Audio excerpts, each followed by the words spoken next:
NTPC की exam date आ गई जो कि है 5 जून से 23 जून और लगभग आज 17 या 18 तारीख हो गई है। तो अब लगभग बचे हैं हमारे पास मोटे मोटे 15 दिन। इन 15 दिनों में हमें क्या पढ़ना है और क्या नहीं पढ़ना वो मैं आपको इस वीडियो में बताऊंगा। और सबसे ज़रूरी बात, क्योंकि बहुत बार बच्चों को गलत गाइडेंस की वजह से लास्ट के दिनों में वो इस तरह से पढ़ाई करते हैं जो कि उनके फ़ायदे में नहीं होती है, यानी उनको फ़ायदा ना पहुंचाकर उल्टा या तो मार्क्स वहीं के वहीं अटके रहते हैं या फिर उल्टे कम हो जाते हैं। तो मैं आपको बताऊंगा कि इन 15 दिनों में दोस्त आपको क्या वो चीज़ें करनी हैं जो कि वाकई में ज़रूरी रहेंगी और आपको फ़ायदा पहुँचाएंगी। एग्ज़ाम पैटर्न एक बार समझ लेते हैं। 30 नंबर की मैथ, 30 की रीजनिंग और 40 की जीए। और जो ये कह रहा है कि मैंने अभी तक पढ़ाई शुरू नहीं करी, वो भाई साहब आपका यहाँ पर कोई काम नहीं है। जिन्होंने पढ़ रखा है भाई, आपने दूसरे पेपर भी दिए होंगे एलपी वगैरह के या कोई दूसरा, तो आपने मैथ, रीजनिंग और जीए का कुछ हिस्सा पढ़ रखा होगा, ठीक है। अब आपको क्या करना है क्या नहीं वो मैं आपको समझाता हूँ। सबसे पहले मैं आपको बता दूँ, हाँ, ऑलिव बोर्ड जो कि हर सैटरडे संडे ऑल इंडिया की फ्री लाइव टेस्ट सीरीज़ कराते हैं। मैंने आपको कई बार ये चीज़ बताई है। इन्होंने अपने रेलवे के कोचिंग प्लान्स निकाल दिए हैं और ये अभी तक के सबसे लोवेस्ट प्राइस पर रहेंगे।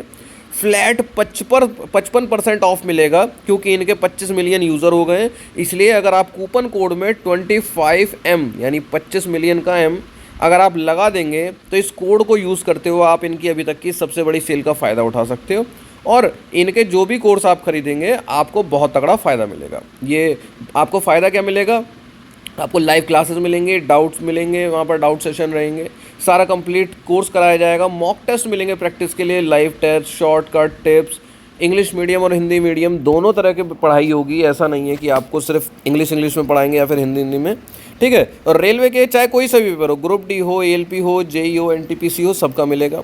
और नहीं तो कुछ नहीं तो आप क्या करिए, डिस्क्रिप्शन में जाइए दोस्त, डिस्क्रिप्शन में आपको लिंक मिलेगा इसका, डिस्क्रिप्शन में जाइए और इनके यहाँ ना फ्री में लाइव एनटीपीसी का एग्ज़ाम मिलेगा। और आपको एनटीपीसी का पेपर अभी देने जाना है। मॉक टेस्ट इस समय बहुत इंपॉर्टेंट है, कम से कम वो फ्री वाला है। मॉक टेस्ट आप ज़रूर अटैम्प्ट करके देखें और देखें कि आपकी ऑल इंडिया कितनी रैंक आ रही है, ठीक है। मैं आपको बता दे रहा हूँ, एनटीपीसी कि CBT 1 हो चाहे CBT 2 हो, आप एक बार लाइव टेस्ट देकर देखिए कि आपकी कितनी रैंक आ रही है। उसमें कोई आपका रुपया नहीं लगना है। चलिए दोस्त आगे बढ़ते हैं। ये मैंने आपको बता दी कि ऑलिव बोर्ड जो कि सैटरडे संडे को मिलेगी और वैसे भी आपको मिलेगी। तो ऑल इंडिया ना आपको रैंक, आपको आइडिया लग जाएगा कि मेरी कितने नंबर पर कितनी रैंक आ रही है। हमको यहाँ पर अब एक बात समझिए कि पढ़ना क्या क्या है। एक पहले पता होना चाहिए दिमाग में है कि हमारी मतलब गोल क्या है। तो हमारा गोल क्या है? हमारा गोल है टू पास एनटीपीसी का CBT 1। क्या आपको CBT 1 में टॉप करना है? नहीं, आपको पास होना है। टॉप करना होता तो हम टारगेट बनाते 90+ का, पर हमको पास होना है। तो ये मान के चलिए 70-75 से तो हम कम तब भी नंबर नहीं लेकर चलेंगे, इसके ऊपर ही आपको लेकर आने। अब इन 15 दिन में ऐसा क्या हो जाए कि आपके लगभग इतने नंबर आने लगे। तो दोबारा से समझ लीजिए कि अगर आपने पहले से पढ़ रखा है तब तो आप इसको पास कर सकते हैं। अदरवाइज़ आपको क्या करना है इस समय, जो पहले से थोड़ा बहुत जिन्होंने भी पढ़ रखा है, अब कोई नई थ्योरी मत पढ़िए आप दोस्त, कोई नई थ्योरी मत पढ़िए। सपोज़ आपने सोचा कि मेरी हिस्ट्री जो सब्जेक्ट है वो कमज़ोर है तो हिस्ट्री पढ़ लेता हूँ, मत पढ़ो। आपने सोचा कि मेरी जो है केमिस्ट्री कमज़ोर है या बायोलॉजी कमज़ोर है वो पढ़ लेता हूँ, मत पढ़ो दोस्त। एक सब्जेक्ट कमज़ोर है, 2 सब्जेक्ट कमज़ोर हैं, कुछ तो सही होंगे।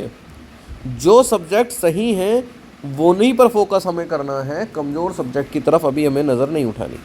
ना ही नए सब्जेक्ट पकड़ने हैं, ना ही नए सोर्सेज से पढ़ना है, ठीक है। लास्ट के समय में सब अलग अलग जगह से पढ़ने लगती हैं। मैंने भी 1-2 बार ये गलती कर रखी है कि भाई साहब एक टॉपिक यहाँ से पढ़ लिया, एक वहाँ से पढ़ लिया, एक यहाँ से पढ़ लिया। ये चीज़ें कन्फ्यूज़न पैदा करती हैं।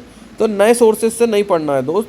या तो जहाँ से आप पढ़ रहे थे वहीं से ही पढ़ते रहो, या फिर आपने जहाँ से पढ़ा वहाँ के नोट्स वगैरह बनाए, उन्हीं को आपको अब रेफ़र करना है, ठीक है। आपका मेन काम है इस समय रिवीज़न। आपको रिवीज़न करना है जो आपने आज तक पढ़ा है। इसके अलावा यहाँ पर आपको जीए में प्रीवियस ईयर क्वेश्चन की सीरीज़ अटेम्प्ट करनी है। आप यूट्यूब पर जाकर भी सर्च कर सकते हैं। अदरवाइज़ अगर आपके पास बुक्स है तो उसमें जो प्रीवियस ईयर के क्वेश्चंस हैं, थ्योरी नहीं कह रहा हूँ, क्वेश्चंस कह रहा हूँ, क्वेश्चन है उनकी आप प्रैक्टिस करिए दोस्त, क्वेश्चंस की, ठीक है। क्वेश्चंस की जब आप प्रैक्टिस करेंगे तो फिर क्या होगा, आपको पता चलेगा कि किस क्वेश्चन में क्या क्या ऑप्शन हैं और कौन सा ऑप्शन सही है, फिर उनका एक्सप्लेनेशन पढ़ेंगे। तो इससे क्या होगा, कई बार क्वेश्चन जब आते हैं तो उनके ऑप्शन देख के हमें आंसर याद आ जाता है। इसलिए कह रहा हूँ कि अब थ्योरी से ज़्यादा क्या करिए, प्रीवियस ईयर क्वेश्चंस की सीरीज़ पर फोकस करिए। प्रीवियस ईयर क्वेश्चन की सीरीज़ पर फोकस करिए, मॉक टेस्ट पर फोकस करिए जिससे कि आपको आपकी कमियां पता चलें। प्रीवियस ईयर क्वेश्चन के पेपर लगाइए जिससे कि आपको आपकी कमियां भी पता चलें और देखें कि कितने मार्क्स आ रहे हैं और प्रीवियस ईयर के क्वेश्चन भी कर दें। और हाँ, ये चीज़ सीरियस होकर करनी है, ये नहीं कि भाई मजाक में लेकर बैठ गए, थोड़ी देर फ़ोन चला लिया, ये कर लिया, नहीं। जब आप प्रीवियस ईयर को क्वेश्चन पेपर या फिर कोई मॉक टेस्ट अटैम्प्ट कर रहे हो तो मोबाइल में या तो टाइमर लगा लीजिए, और ऑनलाइन अटैम्प्ट कर रहे हो तो आपका वहाँ पर टाइमर ऑटोमेटिक चलता रहेगा। तो आप उसको सीरियस होकर दीजिए, मजाक में मत दीजिए, ठीक है।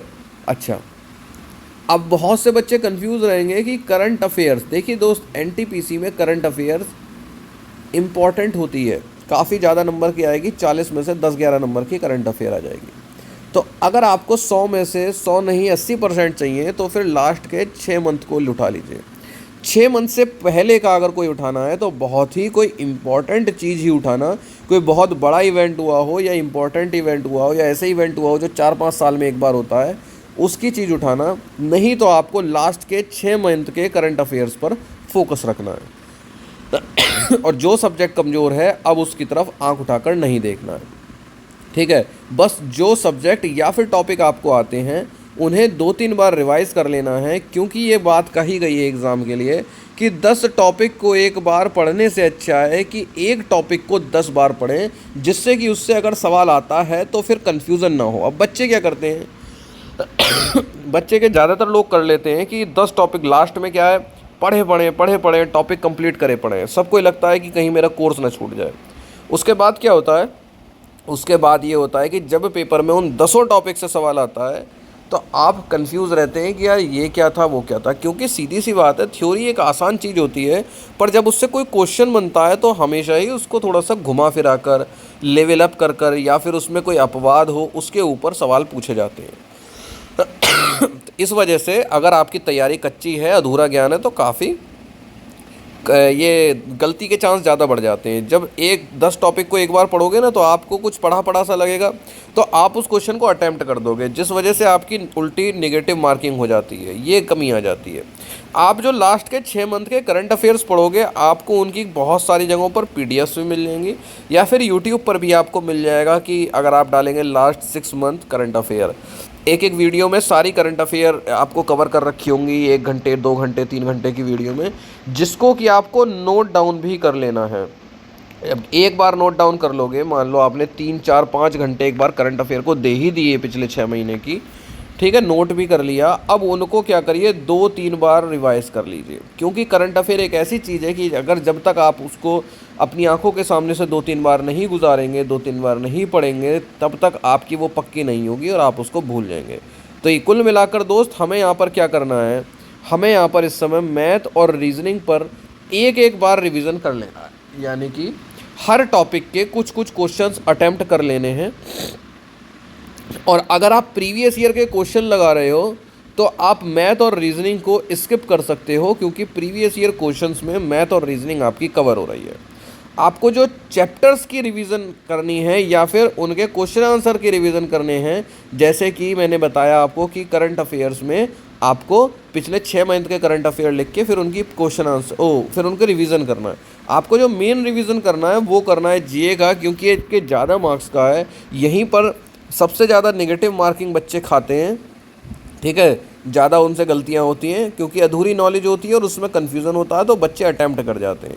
तो आपको जो इन 15 दिनों में फोकस में रखनी है चीज़, प्रीवियस ईयर क्वेश्चन करते रहेंगे, अटैम्प्ट करते रहेंगे, मॉक टेस्ट अटैम्प्ट करते रहेंगे, तो मैथ और रीजनिंग तो आपकी कवर हो जाएगी। जीए में जो समस्या आएगी वो मैंने आपको बताई कि जो आपको सब्जेक्ट टॉपिक अच्छे से आते हैं उनको रिवाइज़ करो, ठीक है, और करंट अफेयर को 6 महीने की उठाकर रिवाइज़ करो और 2-3 बार रिवाइज़ करो। जितनी बार रिवीजन होगा तो उससे फ़ायदा ये होगा कि पेपर में अगर उस टॉपिक से सवाल आता है तो आप उसमें गलती नहीं करेंगे। इसके अलावा मैंने आपको क्या बताया कि ऑलिव बोर्ड, जो कि हर सैटरडे संडे रेलवे का फ्री ऑल इंडिया का लाइव टेस्ट कराता है, तो आप कभी भी जाओ, इन पर कोई ना कोई आपको लाइव टेस्ट मिलेगा। और ऐसा नहीं होता कि आप सपोज एएलपी का पेपर दे रहे हो तो एनटीपीसी का सॉल्व ही नहीं करोगे, या ऐसा एनटीपीसी का दे रहे हो तो एलपी का सॉल्व ही नहीं करोगे। भाई वही मैथ उसमें, यहाँ तक कि एसएससी का भी सेम होता है, सिर्फ एसएससी में इंग्लिश एक्स्ट्रा आ जाती है, नहीं तो एसएससी और रेलवे का एनटीपीसी बिल्कुल सेम ही है भाई, सिर्फ इंग्लिश को हटा दो, ठीक है। तो यहाँ पर इनका, अगर आप कोर्स लेना चाहते हैं, यानी कि अगर आपने तैयारी शुरू करी है और आप इस साल रेलवे का एग्ज़ाम क्रैक करना चाहते हैं और आप सोच रहे हो कि भाई कोई ऐसी जगह मिल जाए जहाँ पर फिर मुझे टेंशनबाजी ना रहे, चेंज ना करना पड़े, वहीं पर मुझे पढ़ाया जाए, वहीं पर मुझे डाउट बताया जाए, वहीं पर मेरे मॉक टेस्ट हों, वहीं पर मुझे टेस्ट सीरीज़ मिल जाए, वहीं पर मुझे पीडीएफ्स मिल जाएँ, सारी चीज़ मिल जाए, तो यहाँ पर आप इनका ये कोर्स ले सकते हो, जो भी आप तैयारी कर रहे हो। अगर आपका टारगेट एनटीपीसी है तो एनटीपीसी का ले लीजिए, एएलपी है तो एएलपी का ले लीजिए, क्योंकि इस समय इनकी दोस्त सबसे बड़ी सेल है, सबसे बड़ा प्राइस ड्रॉप है, 55% ऑफ। कूपन कोड में 25M लिखना मत भूलिएगा बस।